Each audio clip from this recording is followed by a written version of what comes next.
Hi friends, നമ്മൾ ഇന്ന് പരിചയപ്പെടാൻ പോകുന്ന പണ്ട് കാലത്തെ ഒരു കാസ്റ്റ് അയണിലുള്ള പണ്ട് കാലത്ത് പൈസ സൂക്ഷിച്ച് വെച്ചുകൊണ്ടിരുന്ന ഒരു കോയിൻ ബോക്സാണ്. ഇതിൻ്റെ ഒരു ഹാൻഡ് മിസ്സിംഗ് ആണ്. ഇതെനിക്ക് തന്നേക്കുന്ന ശ്യാമേട്ടനാണ്, ട്രിവാൻഡ്രത്തുനിന്ന്. ഞാൻ നേരിട്ട് പോയി പുള്ളിയുടെ അടുത്തുനിന്ന് കളക്ട് ചെയ്തതാണ്.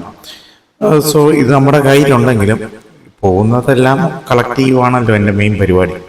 സോ ഇത് നമുക്ക് നമ്മുടെ കളക്ഷനിലേക്ക് വന്നേക്കുന്നു. ഫ്രീ അഡോപ്ഷനാണ്.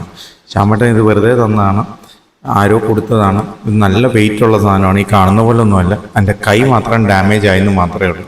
സോ ഇതും നമ്മുടെ കാർണോവസ് ആൻറ്റിക് സ്റ്റുഡിയോയിലോട്ട് ലോഡായിട്ടുണ്ട്.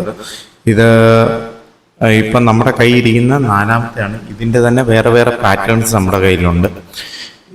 ഇതും കൂടെ ചേർത്ത് 4ാമത്തെയാണ് നമ്മുടെ കളക്ഷനിലേക്ക് വന്നേക്കുന്ന. ഫൈൻ കണ്ടീഷനാണ്. ഈ കാണുന്ന പോലെ തന്നെ ഇതിൻ്റെ വഴിയാണ് കോയിൻ ഇട്ടുകൊണ്ടിരുന്ന പണ്ട് കാലത്തെ പിഗി ബോക്സ് എന്നൊക്കെ പറയുന്ന പോലത്തെ ഒരു സാധനമാണ് ഇത്. സോ ഇതും നമ്മുടെ ഇതിലോട്ട് അപ്ലോഡായിരിക്കുന്നു. ആദ്യമായിട്ടാണ് നമ്മുടെ ചാനൽ വഴി ഇതിനെ പരിചയപ്പെടുത്തുന്നത്. പിന്നെ ഇതേപോലെ ധാരാളം സാധനങ്ങൾ വന്നുകൊണ്ടേയിരിക്കും, അപ്ലോഡ് ആയിക്കൊണ്ടേയിരിക്കും. പിന്നെ നമ്മുടെ Facebook page, Instagram page follow ചെയ്യാനുള്ള പുതിയ ഫ്രണ്ട്സ് ഉണ്ടെങ്കിൽ ഒന്ന് ഫോളോ ചെയ്യുകയും, പിന്നെ നമ്മുടെ ഗ്രൂപ്പുണ്ട്, ആൻറ്റിക് മാസ്റ്റർ ഗ്രൂപ്പ്, അതൊന്ന് ജോയിൻ ചെയ്യുവാണെങ്കിലും, പിന്നെ അതേപോലെ തന്നെ നമ്മുടെ യൂട്യൂബ് ചാനൽ ആൻറ്റിക് മാസ്റ്റർ എന്ന യൂട്യൂബ് ചാനൽ സബ്സ്ക്രൈബ് ചെയ്യുക. അതിൻ്റെ തൊട്ടടുത്തുള്ള ബെല്ലൈക്കൻ അമർത്തുകയാണെങ്കിൽ ഞാൻ ഇടുന്ന വ്യത്യസ്തമായ വീഡിയോസ് വന്നെത്തുന്നതായിരിക്കും. So signing out, Nijesh Chandra. Thank you, bye by.